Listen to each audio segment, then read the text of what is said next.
Here we are, loving that intro. We're back post round one, the first round of the 2022 season in the bank. There's some teams loving life. There's some teams that wish the pre-season was harder for some. Seb, how are you travelling? It's good to see you at the end of this first round. Yeah, we're 9 games deep. A lot of, and we'll get into this later, but a lot of overreactions off the back of one performance. No seasons made or lost after round one, but I can give you a star performer. It was number 6 for North Melbourne. Not biased at all. Already. There's been. I'll tell you, it is a good round if you're new to this league. We've seen many a new coach salute with a victory. We've seen plenty of quality football from some real young guns. Obviously, a certain Hornet included, but bloke in Adelaide who went all right today as well. So, look, there's plenty to get into. We're here on a Sunday night with a bit of a new one. We're going to go the grades, hot off the press. First reaction, we're getting in first. You'll hear other media outlets tomorrow. We're coming through on your Sunday with the crispest of takes. Dare I say, there's a game on right now that's still in the balance. So I think by the time we get to it, we'll be able to put a grade on it. But we did our pre-season. But this is what it's really about, Seb, isn't it? This is the real deal. This is your semester, your uni, I guess, year, first grade in. There's going to be some teams that aren't going to like what they see. Yeah, and to use a uni analogy, there are already teams who have decided to skip week one a little bit and not really show up, which is Missing generally orientation. a sign you don't have a great year. But I'm not, like I said, I'm not overreacting to any win, Carlton, or any loss, Essendon. I think they're sort of the two extreme ends, but you'd much rather have won than lost, Tom. I think that's fair to say after round one. Yeah, well, look, I don't know. We get up for our fans, obviously, but we'd be flat with our performances. But yeah, look, you don't want to be too deep. You don't want to be zipping three and that sort of thing. 0-1, manageable. It might be that 1 week you had that you don't expect. I think I'd bring this game up every week. Adelaide beat Geelong last year, folks. So just remember that when you're reacting to round one. Cats almost made a granny. Crows went nowhere. So.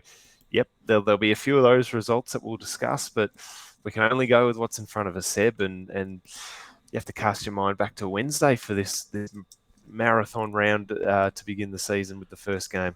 It's an absolute eternity. I think if they're having Wednesday night games, there should be no Sunday night games. It's just too long. I'm watching this battle of the coasts, and couldn't remember who I tipped because I put my tips in Wednesday, and I will change it if there's an injury or an out. So I switch from Essendon to Geelong because Stringer was out, and it's probably a little bit more than Stringer the result there. But I had no idea who I tipped in this because West Coast had so many outs all pre-season. I reckon they dropped one a week on average from January. Melbourne Bulldogs. Yeah. Big win for the D's, unfurling that flag in front of... apparently it was a disappointing crowd, although a record home and away crowd for both sides. So it was a record. Side do you want to fall? I'm definitely on the disappointed side. If you're a Melbourne fan and you weren't there on Wednesday, you're not a true fan in my books. You haven't won a flag in almost 60 years. I think you can travel in on a Wednesday night and catch a game. Obviously, legit reasons aside, but it was an occasion. It was an event. You just clear the calendar for that one, I reckon, as a D's fan. And look, 58 is actually pretty good for a Dogs D's game. I think people sort of got mixed up that we were talking to absolute blockbuster clubs. I think 90 was unrealistic, but I would have expected maybe the 70s for that one. But yeah, anyway, the D's got off to a hell of a start. Just on the crowd, don't book games on a school night, middle of the week on a Wednesday. Like it's hard for families. Yeah, well, true, but I mean, it is 7:10, so you don't get home too late from that one. I went to a 7:50 and got home at midnight. 7:50. I got home at like 12:15. Oh, so there might have been a stopover on the way, but look, if I went legit, I probably would have got home at I left the ground at 10:30. Okay, so you're leaving at 9:50, and on average you travel 45 an hour. That's 11 o'clock, Tom. It's too late for a school. I'm telling you, you'll learn. You'll find out. That cat's Yeah, out of the bag. You're gonna find out. Good problem to have to say though. If I'm a D's fan, and that's yeah, the biggest problem they've had. They haven't had an injury up until Christian Salem. In terms of grades, look, the D's won. They won well. If you follow us on Twitter, which you really should do, at 12 rows back, it was a bit of deja vu about this game. yeah. They Carbon flew out of copy. the blocks. The Dogs came back, got a lead, looked in control. The D's wrestled momentum back. Didn't kick away like they did in the grand final, but did enough to get the win.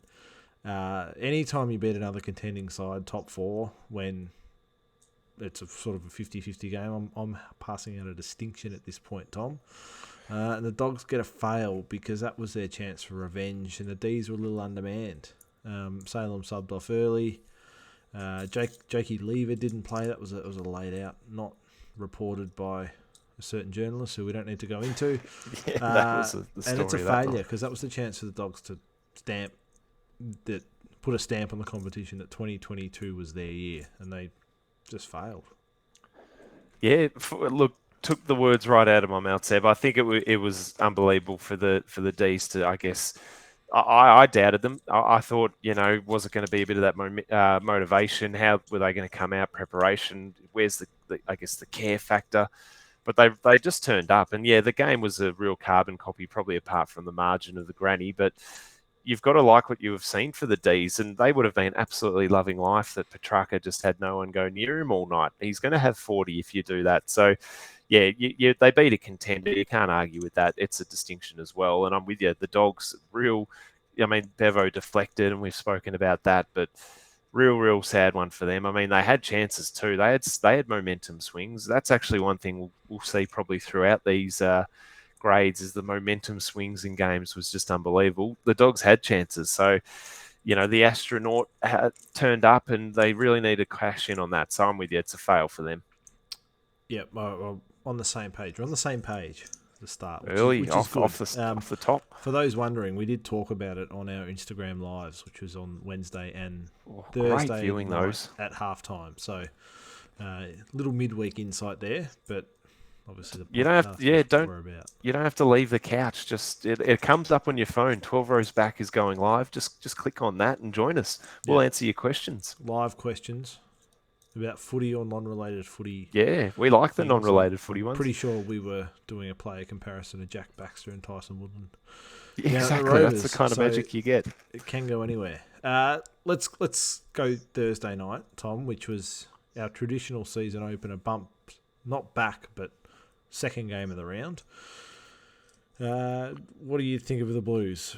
Flag favourites yet, or we just giving them some credit for finally getting one? The first win over Richmond in the opener in 11 years. Yeah, it's a long time coming. I think that's the stat that stood out to me was they haven't won not only a round one game in 10 years, they haven't also won a round two game in 10 years. So you're just not going to start any season well from 0-2, let alone doing it for a decade straight. That just sort of shows you where they're coming from and why we probably should have tempered our expectations. We never do with the Blues, but no, they should be absolutely on top of the moon with that one. Paddy Cripps, I'll tell you, we doubted him last year, but you dropped the niggle and he just turned into an absolute jet. I mean, he was a jet, but he went to another level, I guess, with a injury-free pre-season. He looks lighter, he looks fresher, kicked goals when he needed to. Matt Kennedy, he's bobbed up. He's been one I think Blues fans have torn their hair out a bit, and he added to a bit of the scoreboard pressure as well. And I guess their forward line functioned enough, but it was really that midfield that got on top. And yeah, the thing I like out of it for the Blues was they looked cooked. Tigers 20 points up pretty late in that one, and they just found another gear. So finding that gear is probably something that they haven't had for the last few, or maybe for the last decade. So you got to love it if you're the Blues. For the Tigers, I mean, yeah, the game was on their terms. They 20 points up, they had it. And they just ran out of puff. That worries me. You don't want to see teams running out of puff in round one. Yes, obviously the preseason, it hits the legs a bit more, but it was a poor showing on their end. So grade wise, I'm swept up in the momentum step. I'm giving the Blues a HD off the top. Loved it. I don't care that they beat a team that didn't make the finals last year. I think they just had to make the statement, and they did it in great fashion. So I'll give the Blues an early one this year. I'll give them a HD, and I'm going to give the Tigers a fail. I think that's fair. Game on their terms, a game that they've won. That they look dysfunctional by the end of the night, the Tigers. So yeah, it's a fail. Yeah, that's fair. Look, Richmond. Richmond had chances. Tom Lynch had one possession after quarter time. He looked like a Coleman medalist early, didn't he? And then he just went missing. He's front runner, he is, I think. Yeah. No, look, I'm trying my hardest not to get swept up in overreaction to this game, and there's a lot of it because we know what Carlton fans can be like in general. But I didn't have Richmond in my 8 coming into the year with good reason. They finished, was it 12th last year? This is 12th playing 13th from last year, and the winner of that, people are talking right up. Snuck Carlton into the 8, had Richmond out, so I'm giving myself kudos already, even though we've played one game, so I might get carried away that way. Do that later. It's a fail for Richmond because you don't want to come out round 1 and put in a poor performance. I worry about some of their ageing stars, and I think the way they've played as a system, it's just really drained on the team, and they're just in general cooked. So a fail, but any more performances like that, and they're going to have to find their way back to the old the coordinator, who we need to come up with a name for. Yeah. I was going to call him Co-ordinator, but that doesn't roll off the tongue. Yeah, might slip up on that one. I'm giving Carlton the distinction for the way they just piled on the goals late in that game. Not a HD because I don't think they've beaten much. But still, they've done everything right. Big challenge for them this week with Vossi not able to attend the game. That's going to be real interesting. Safety protocols, which I don't fully understand that system, but he's allowed to attend, and I think Ash Hansen will be taking the reins. Yeah, against his old club, the Dogs. He's an assistant coach with them last year, played at the Eagles, but yeah, there's a turn up for the books. That's fair, Sebo. Look, easy to get carried away with the Carlton magic, and I have been, so I'm going to stick with it. HD for me, but I don't mind a distinction, and yeah, it's definitely a fail for the Tigers. There was a game on Friday night, which I think some people are desperate to hear your gradings of. Do you want to give me an apology now in regards to my slotting of the Saints in the no man's land category, or we're not there yet? Oh, look, if you still haven't apologised to Goody, I don't know if I can apologise for this. Jeez, I'm pretty sure I was pretty complimentary, but anyway. St Kilda and Collingwood didn't go the Saints' way. No, it certainly didn't. I think overall, the no man's land thing's fair. I think I might have put out on a group chat, is Clarkson available? I just was, just shocked at what we turned up. The Saints basically played maybe 10 to 15 good minutes in the third quarter. That was about the only patch that we actually looked like we were functioning. And even then, we really didn't sink the boots in. Like, we were right on the top of them and we didn't put them away. Yes, we hit the front in the last, but we were happy to just accept that we hit the front. We didn't actually pile any scoreboard pressure on there. And we gave a young up-and-coming side a sniff. We spoke with Collingwood that they still got the names. Well, yeah, they've still got those names in the team, and they got a real good mix from their youngsters. So, yeah, they stunned me there, the Pies, but got to sink the boots into the Saints. I think they were poorly coached. I can say that. And when you're like, oh, what does that mean? Well, there was multiple centre bounces early on in the game where we had Jack Steele, obviously almost Brownlow medalist, so he's a star of the competition. That's fine. And then you've got a first gamer in Mitch Owens and Ryan Burns in there, who's in his second year really of playing top grade footy, and that was at multiple centre bounces. So I'm all for giving the youngsters a go, as I've said, but two in there left us wide open, and Adams, Chris, Grundy, they had a field day, so we were made to look stupid there. We just lacked composure. I could single out Higgins for that. He just looked like the footy was a hot potato. He should have kicked I think he kicked 4 points. To go with, Max had his opportunity, so he kicked a few points too. So, 1-6 or 1-7 between them, that hurts. We just look second rate. I will give a compliment to Jack Hayes. Hang your heads in shame, any recruiters out there, that you miss this bloke. You haven't been doing your job. That's to all recruiters across the country. There's an arrow, Seb. But basically, yeah, it was just a flat night. Everything was hard. The goals they just didn't come, and Collingwood ran us off our feet. So, yeah, I could keep going, but grade are we wise, giving a grade or? yeah, look, I'm rolling on a review of the Friday night game. Lucky we didn't do a live, I'll tell you that. No, the Saints can have the first visit of the year to the coordinator. I think that goes without saying. They're off there. Like, you're talking this Pies outfit.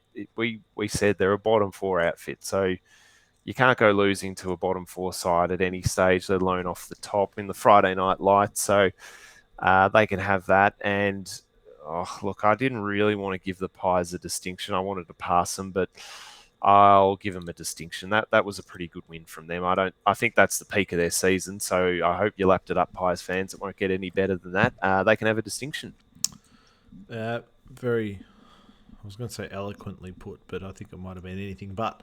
Tom, no, look, we're all thinking of you. I'll keep it very simple. It's a fail for me for the Saints, and it's a distinction for the Pies. Didn't think the Pies would win. Thought they had a chance. Didn't trust the Saints coming into the year. Still don't trust the Saints. Think there are just different things. Like, I don't want to go on this game for too long, but why does Membry jump off 2 feet? Yeah, I know. Why has that not been coached out of him yet? Yeah, I guess it's worked for him. In the past, he's probably led our marking for probably the last 5 years. But I noticed that too on the night. I reckon it cost him at least 3 or 4 grabs, just because it was easier to read when you just go up like that. Yeah, like easy to get a ribbon for winning the marking or something. Well, I don't know. Though. Is that what they do down there? They might have. I just watched it, and instead of it was several times where Darcy Moore was nowhere near him, and Membry runs, jumps straight up, and Darcy Moore's able to almost body spoil him by cannoning into him. Whereas if you jump, hold your shoulders, and put your arms out, Darcy Moore's got to reach around and either hit you in the head or chop your arms or something like that. So I know he's done it traditionally, but I'm watching it going, oh, gee, what? Like, why don't they coach this out of him? Like, sometimes you might have to, where if you're caught under it, you have to stop and prop. But he's running to it, stopping, then jumping up, and it's an easy spoil. It's the only player. I think he's the only player in the comp that does it. It was a basketball thing, but the commentators don't talk about his basketball background, so I don't know if that's a thing for him. But too busy on pedals. Can I throw one more before we go to the next game? I'm now a fully fledged member of Team Hornet. I watched Nick Dacos, and he got an absolute ton of the ball, but go back and watch the tape. He was a turnover magnet on the night, and most of the stuff he got was cheap ball, uncontested. So, yes, he can accumulate, but is he going to become a damaging player, or is he going to become an accumulator? That's something to watch from him, but I'm definitely in the Team Hornet camp now, Seb. He didn't impress me, Dacos. Just to be clear, you're not potting him, are you? You're just saying you have Hornet over Dacos.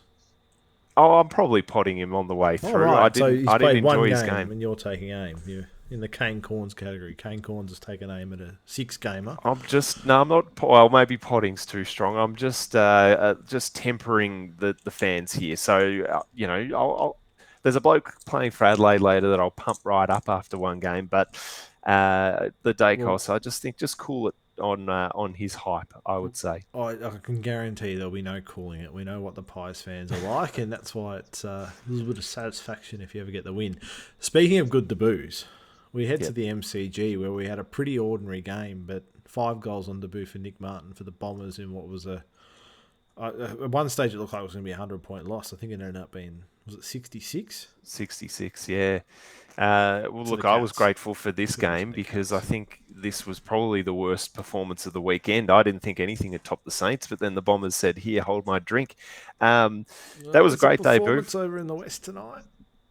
Oh yeah, true. Actually, oh yeah, it's getting ugly now. Look, yeah, that's a hell of a debut. That's some sort of game from him. We didn't know where the Bombers' goals were coming from, so to see half of them come from a debutant probably shows you where their forward line's at if they need to rely on that kind of performance. But look, good on him. That's impressive. There haven't been too many for the Dons that have kicked 5 on debut, so great effort from the kid. Yeah, look, he was a talking point for the Bombers, but I think, as I said off the top, don't get carried away with week one performances. The Dons were flat. They're missing Stringer. Tip and Woody, obviously, he'll take a little while to come back. Hooker's retired, and Harry Jones didn't play. That's four of their top five goal kickers from last year. So Yep. pick any club, and that just makes it really tough. But the effort wasn't there. The want to chase and tackle, and the setups at the stoppages. I've watched. I was out. What was I doing? I was at the zoo um, on Oh, Saturday afternoon, yeah. so wasn't actually able to watch it, but came back and watched the first half, and just some of the setup at the stoppages. The Bombers weren't disciplined in holding. They needed a sweeper because Dangerfield kept getting it running straight out of the middle. And Yeah. what are your defenders going to do? The great thing is, you get the tape, you review that, very easily fixable. We know they've got good mids. Caldwell's going to be a great player for them. He was pretty good. Merritt played well, tries hard. I don't know if he saw the writing on the wall and just saw a big loss and started trying to accumulate a little bit extra just to sort of put a cherry on top of his performance. But look, I'm giving them a pass. Obviously, I had ranked the Bombers highly, had them top four. This probably didn't suggest that in the way they played. Wait, you're going to pass the Dons No, no, no, with no. after an 11 goal loss? I haven't passed them. I haven't done anything. All right, just checking. I heard pass, and you said they. Yeah, anyway, No, keep going, mate. that it didn't cut the mustard in terms of a top four finish. The Bombers are getting a fail. I'm not going to overreact. They play Brisbane at home, and then who do they have then? They have Melbourne. They got the D's. Might need to beat Brisbane next week at home. Otherwise, they're staring down the barrel of an 0-3 loss. So 0-3 start. Fail for the Bombers, and the Cats, they get the distinction. Do you how do you feel about the Cats now, Tom? Yeah, look, I might have had to. I might soften on them a little bit after that one. I mean, they found one in Stengel. He was just sort of going through the motions at Adelaide and turned in a real nice performance for them. And they had a win even without Menegola, Duncan, and they lost basically Cameron for the game. So look, yeah, I'll keep potting them for their age because they're not getting any younger. Although I did like seeing DeConing get a game for them, but they were super impressive. Um, I mean, the D's are clearly the premiership favourites, but the Cats put their hands up and said we're still in this mix. So do you think the Cats can win the flag? Yeah, I think the Cats can win the flag. Yep, I definitely think they do. I mean, long season ahead, and yeah, you don't want to draw the long bows this early, but I mean, if they can keep up the standard that they've managed, that's the query we've got on them. Can they maintain where they're at and get better? They do look like they are absolutely primed to go backwards, but if they can even just hold, well, we know they're top four quality at best, so get in the top four and you're still a chance. And they've played a lot of finals, so they know what September's about. Uh, on the main. So yeah, I'm super impressed by them. I'll give them a distinction as well. Yeah, Stengel, like I said, dominated. Midfield dominated, backline dominant again. Great seeing Tom Stewart back. So, yeah, I'm just thinking of names, and I can't really think of one who didn't have an impressive game for the Cats. So Yeah, you got to love that. Biggest concern for the Cats is the Jezza Cameron injury. Just cannot Yeah. seem to stay on the park, but it's not a broken rib. Just the hip pointer, which I don't know. Someone was telling me we should get a physio on the show to talk through injuries because that's certainly not either of our games. We never really got struck down with injury, did we, Tom? Nah, I don't think so, unless you sort of call a back injury for carrying a side. That's probably more you than me, getting the threes through. The Bombers, yeah, like I said, I thought the Saints had turned in the worst performance of the year. It is now the Bombers. That was pathetic, is being generous. I mean, we have some Bombers fans that we know, and I haven't heard a peep out of them for the last 4 days. even though it was yesterday, the last 24 hours. It was down to their midfield, like you say. They just let them down. They put heat on everywhere else around the ground because of that. This was really like one of those opportunities. We said it was a statement game for the Bombers. Were they going to come out and say, yep, we made the finals last year and we're going higher? They proved me right in that I've got them 12th. They looked, that's probably generous for what they look like on Saturday. So look, yeah, it's round one. There's plenty to work on, but that was the worst performance of the weekend for mine, so they can see the coordinator. Yep, with your grading, there's going to be a queue at the coordinator come Monday morning. I got a couple in there. We'll go with the Sydney Derby, the Battle of the Bridge. Can I say off the top, when you said Battle of the Coasts, that just sounds so much more epic than Battle of the Bridge, just as a name. They probably should get you into the AFL to give this clash some sort of title. I'll give you a side note on that. I went to the G today, first time at the G in what feels like about 5 years, and it was the Festival of Footy. And I'm walking in, so I haven't been on the bridge, but I've come up to the part where you get the bridge over from Fed Square to the G, and there's a DJ playing tunes, pumping out this real like doof music. It's like, yeah. And it's this young lady, and she's sort of feeling it. And there's not a single person standing around anywhere listening or doing anything. And I'm like, AFL, this ain't it. Like, this ain't it. I'm telling you. Like, no one needs doof music at 12:30 on a Sunday to get around a game of footy. Like, yeah, well, that's fair. It probably suited. That's a good tangent because I didn't mention Peking Duck were actually pretty good on Friday night. That worked on a Friday night. They're an electronic dance group, Seb. So you watched someone in the middle of the ground like hit play on a machine. Well, we actually were running behind, so we were still grabbing a beer. Can I say that as well? The queues for food and drink. I mean, short-staffed, obviously, because of COVID, but it took a long time to get either of them. So that's probably something to polish up. I can tell you, actually, and I should have gone this when we were talking the Saints. I've gone back to them. The scoreboards look fantastic. I wouldn't say they were sexy, but they actually add to the stadium. So you'll enjoy it when you get there next, Seb. How much of the game were you not spending with your head between your knees? Awful. I don't reckon the rare bits, but yeah, I mean, yeah, that scoreboard didn't help me. But it worked in the stadium. So we've gone on a tangent, but I'm with you. There's time and a place for certain entertainment, I guess. Yeah, ideas. DJs out the front of that game weren't it? Because both fan groups were just sort of, come on, I don't think we're going to win many this year. This is it. Battle of the Bridge, Tom. Yep. Buddy's quest for 1,000 was thwarted. My man Luke Parker, ooh, what a game! 5 had a ridiculous score in our custom scoring league, Ultimate Footy, and the Swans were just.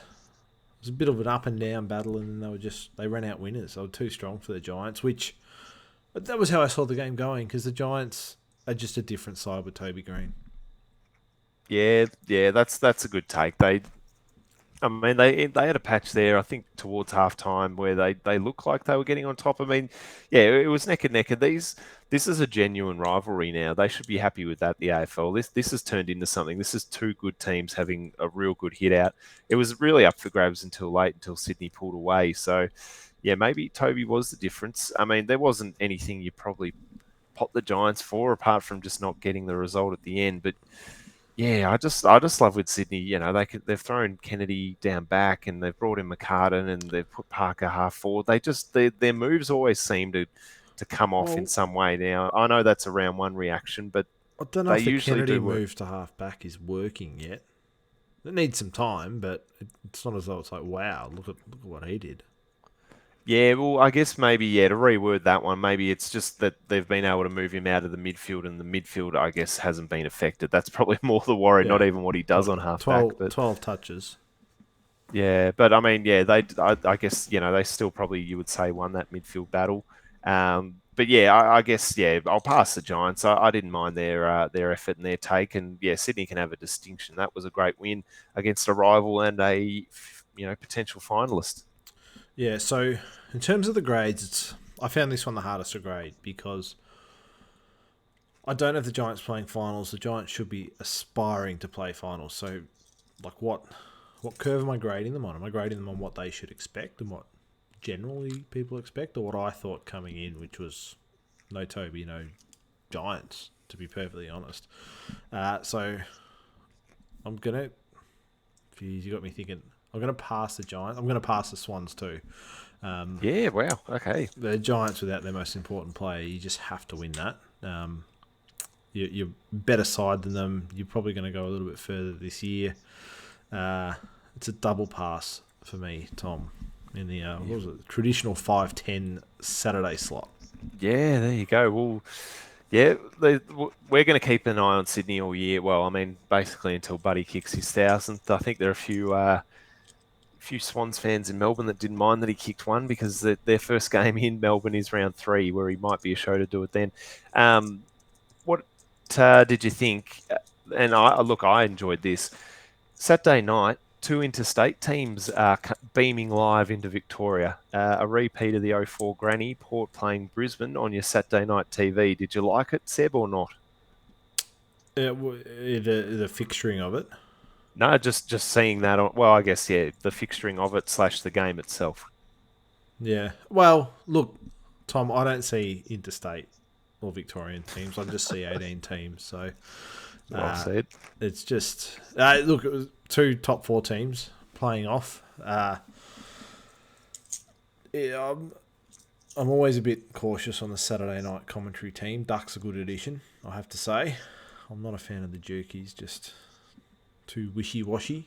But no, look, Brisbane and Port played it felt like a fizzer for 3 quarters, but then it was on. It was a close contest, and maybe it was a fizzer because it was a bit dewy and the ball was a bit slippery, and neither team really looked as clean as we know they can be. But Brisbane ended up running away and getting a comfortable.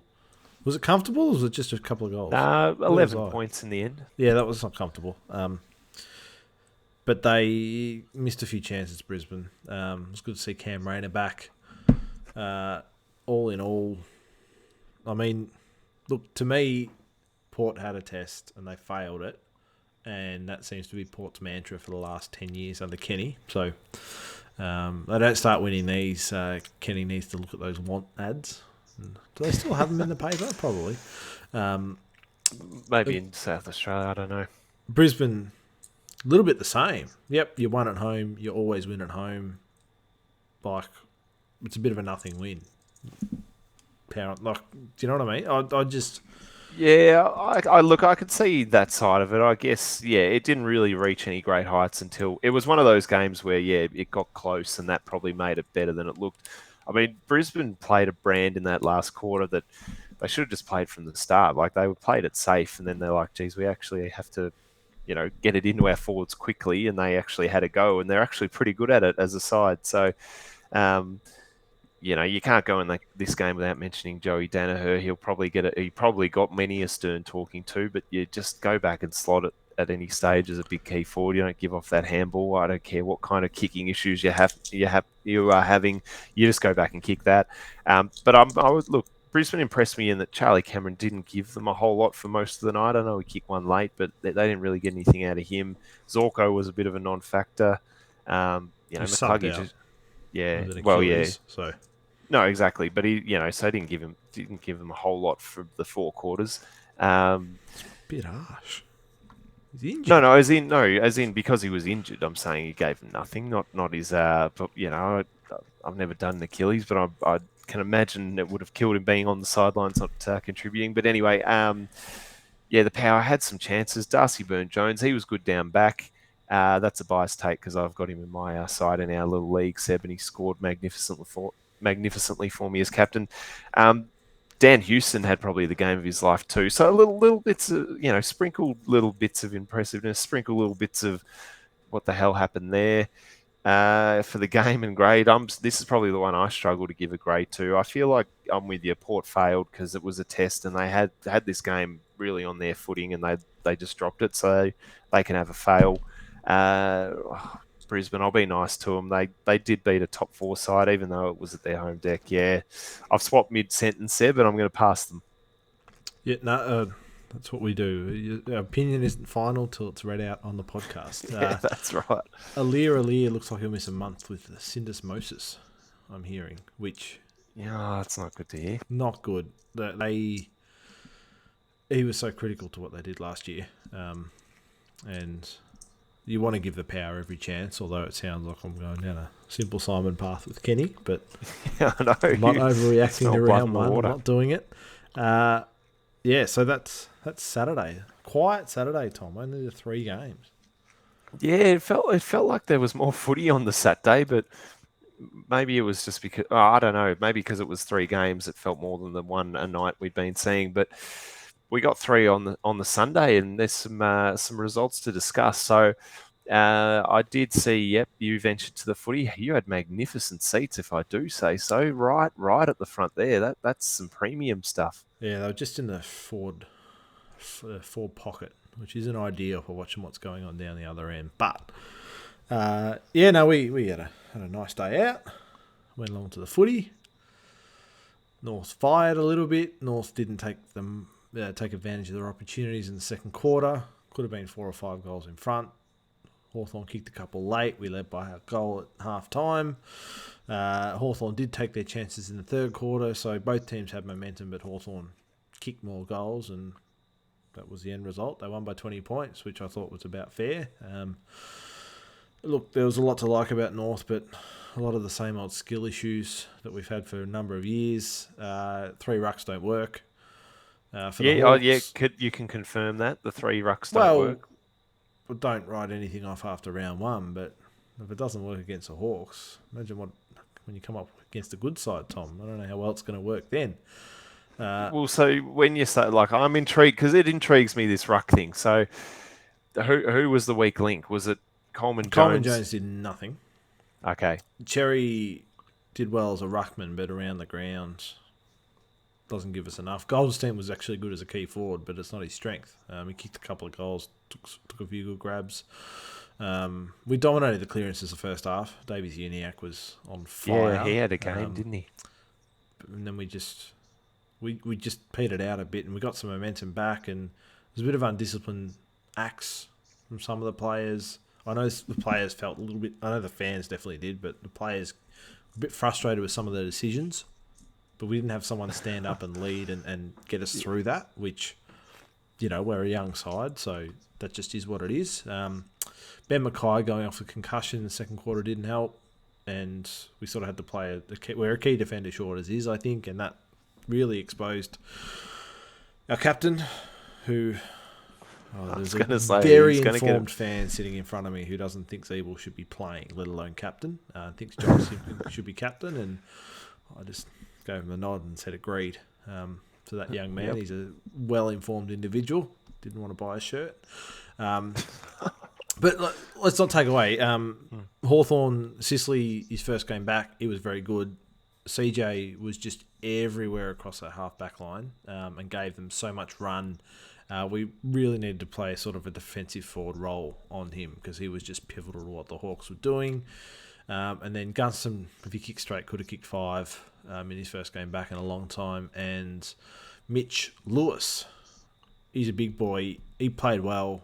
He's going to be a solid player for the Hawks over the journey. So the Hawks are getting a pass, and North Melbourne are getting a fail from me, Tom. Yeah, look, that seems fair to me. I half was tempted to send you the coordinator, but then I considered the company you'd be amongst, and you're not with them with that loss. I think, look, it's a fail for the Roos. You penciled this one in last week as a guaranteed win, so I just sort of...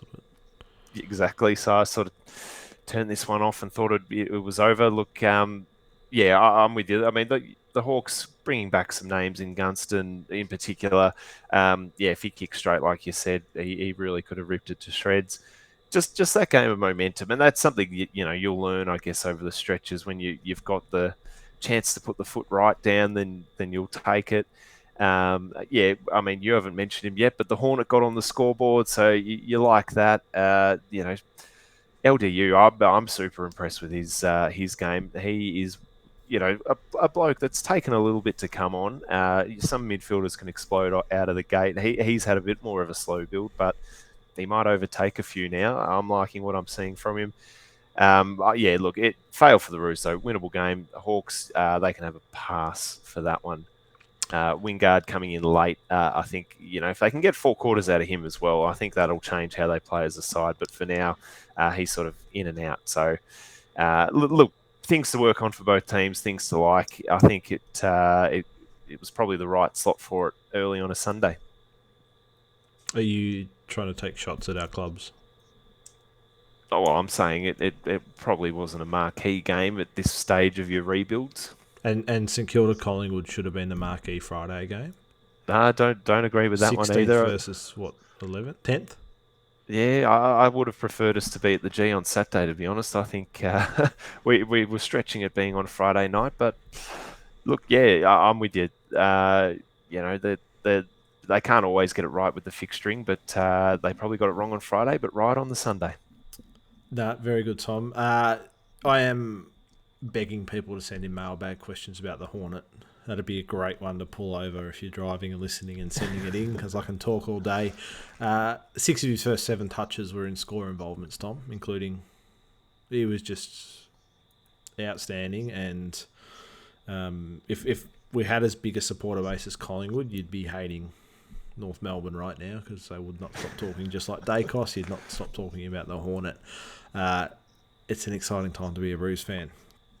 On to my other team, Fremantle taking on Adelaide. In Adelaide. Yeah, what a game. What a match. Fife, the captain, without Darcy. I think Taberner didn't play as well. They were down some key individuals, Freo. Taylor Walker didn't play for Adelaide too, who's obviously a bit of a loss, but very strange game. Fremantle controlled it, should have kicked straight, should have put more score on the board, didn't. Adelaide at one point then came back, not just back into it, they're down 25 points at half time. They kicked, I think it was a 35-point turnaround in that third quarter, and they kicked 7 goals straight, and they were leading comfortably in the last quarter, and then Fremantle kicked the last three or 4 goals of the game and snuck home by a point. It was unbelievable. Just in a round where we've seen momentum swings, I think this game just took it to another level. I mean, yeah, either team was done, either team was on top. It was just swinging wildly. And I think even do yourself a favour and go and watch the last 2 minutes of that one, even the last 20 seconds of this one. It was up for grabs right until the siren went. So a genuine classic between these two sides. Look, you're on Freo, Seb. You might have me joining you. This is the kind of win that they can really build behind. Now, you might be like, geez, they beat Adelaide, who are probably in the chance for a spoon. But when you go into state as a young group, without Fife, without Darcy, the names you mentioned, I mean, they're big senior leaders or big impactful players. And to come out and be tested and be, on the ropes and win interstate, it's going to it could spark this team into that final spot that you think they're going to get. So I was super impressed with them. Just to come out of that, you'd be loving it as a Freo fan. For the Crows, look, we've mentioned a couple of youngsters already. I can't not mention him. I've kind of hinted at him already twice. Josh Riccelli, Seb. He kicked 5 on debut and was a one-man show. He for a kid to come in straight out of his draft year and just go bang and kick 5 in this style of game that was up for grabs, I mean, that's match-winning sort of stuff, and that's his first game. So it wasn't a sort of, 10-goal loss and you got a couple of ones. This was a genuine up-for-grabs performance, and he's kicked 5 on debut. I think you'll find he'll be the rising star this week. I'll go he if he doesn't. I'll load up an arrow and have that ready for Wednesday if he doesn't get that nod. But yeah, look, for the Crows, I mean, you can't complain with that performance. I mean, on their deck, but I'm not expecting too much out of them. So for them to sort of almost pinch it, I'm pretty happy with. So I reckon distinction for the Dockers and a pass for the Crows. Yep, I think that's fair. You're right, young side travelling. You just got to get the wins, and not to bring it back to the Saints, but everyone was saying this is a game. If the Saints are playing finals, you have to win. And yeah, I if know. Freo are going to play finals, it's exactly. a game you have to win. And they found a way. 1 point, 10 points, 100 points, didn't matter. You got your captain out, like your best player your club's ever had out. You go over there and get the win. Big ticks. Double pass for me, Tom. No, you can't sneak your boys to a distinction. I think you've been too measured tonight. Yeah, I think I've deliberately been measured because I'm not overreacting to anything this round, except But I don't think you're reacting to anything. Give the fans something. What's your most controversial grade that you didn't give the Freo a distinction? I think that's you've gone. Have you got splinters at this point in time, Seb? no. Tom. I'm happy to off air give you a lesson on grading if you need it, but no coordinators and no high distinctions this week because I'm just not ready to overreact. You'd hate to lose two in a row next week, though. That's all I'll say. That's all I'll say. That's an episode worth tuning into. Ah, fair. But no, look, I expected Freo to win. They went over. They got the job done. It wasn't pretty. Letting Adelaide kick 7 goals in a row. Ring me next time Adelaide kicks 7 goals in a row against a team. Like, I doubt that'll happen. Yeah, true. So, yeah, look, the fact they were in control of it and let Adelaide back in is just concerning overall. But you wipe it from your memory bank. You got 4 points. You go home. You sit ninth, but you load up for next week. I don't know who they're playing, but I assume they get a home game at this point. Onto the other team from the West, and this was. It's just about Armageddon over there for the West Coast. I'm going to start doing that. The West Coast, not West Coast. The West Coast, and you drop the Eagles. It's the best line. So the Jared Healy line, that one. The West Coast played the Gold Coast, and it was up, it was down. West Coast missing, I don't know, 28 of their best 50 players. Is that a fair summation? Look, that's fair. We're talking probably as thin as we've ever seen an Eagles lineup. I mean, when we're talking their best 22 to what they put out there. The end result was probably pretty thin in terms of where they like to think they're at and where they expect. And unfortunately, from where they've been building their list the last few years, they're not at that point, and they just can't be due to injury. But it was a fantastic win for the Gold Coast Suns, their first ever against the West Coast in Perth. And Isaac Rankin kicked one late to seal it. But Matty Rao was out doing Matty Rao things, which we just want to see him stay healthy. Ben King didn't play for the Suns, which, as you'd know, watching Max on Friday, how important a King in your forward line is. It was just exciting all around for the Suns. I'm with you. Throw in Tuke Miller again, who's added goal kicking now. Well, he probably already had, but he was doing it again tonight. We talked about Freo and a young side just going into state, and you just got to win this. Well, the Eagles are up for grabs this year. You're looking at the fixture going, when can we help ourselves to them, particularly in this front half of the year when they've really extremely thin. So they're kind of lost. I mean, the luster of that Perth home ground advantage is not going to scare anyone really at this early point of the year. So the Suns, they had every right to come in, be fearless, go for that win. And look, dare I say there was pressure on them. They were favourites. So to go into a hostile turf and get a win in a venue, I don't think they've ever won in this stadium either, Seb. So that's a bit of history for the Suns there. What more can you say? Their midfield got on top. I just love the work of Jack Lukosius. I think, without, I guess, seeing full footage of what he did tonight, I think he is really building, though, and he's going to be a future leader for them. So look out for him. Great to see Rankin back in form. I don't know what was happening last year when he wasn't playing. To see him hitting the scoreboard, that's what it's about for the Suns. I think the same can be said about Ben Ainsworth. He's another one who showed a bit tonight. Look, can't quite give the Suns a distinction. It was a famous win in probably their short history, but they didn't beat a whole lot. I think I'm going to double pass this one, to be honest. You accept that from the Eagles? Yeah, look, that's where they're at right now. They are on their knees in terms of personnel, and a young up-and-coming team coming onto their home deck and just beating them by a couple of kicks is probably something we're going to see a few times this year. So that might be the new normal for them. See, I'm failing the Eagles. They've lost by 27 points to the Suns. The Suns, who we know their coach is out at the end of the year. Their number one forward's out. If they're going to win games this year, West Coast, this is serious, win games, playing teams down the bottom of the ladder at home are the games they're going to win. Yeah, And if fair. they can't get it done against the Suns, who I'm not going to say the word, but it's a 4-letter word and it rhymes with hit, they're not going to win. So, like, Nat Nui, what are you doing? 9 touches, 29 hitouts, no marks. It was impactful, wasn't it? It was a negative impact. It was great. We could talk positives if we want. Like, the positive for West Coast was seeing Willie Rioli back, kicked a goal. Yeah.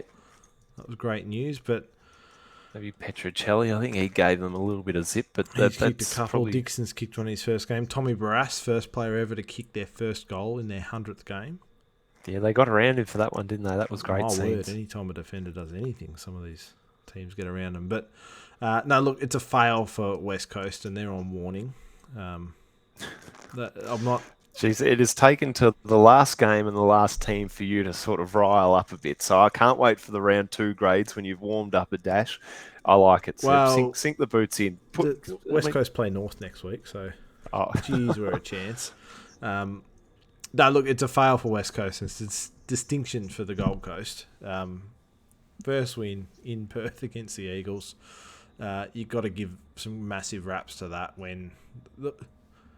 The external pressure will be huge, and that's just for them to win games. Then I can't remember the last time they started favourite. It might have been a game against Carlton about 4 years ago up there.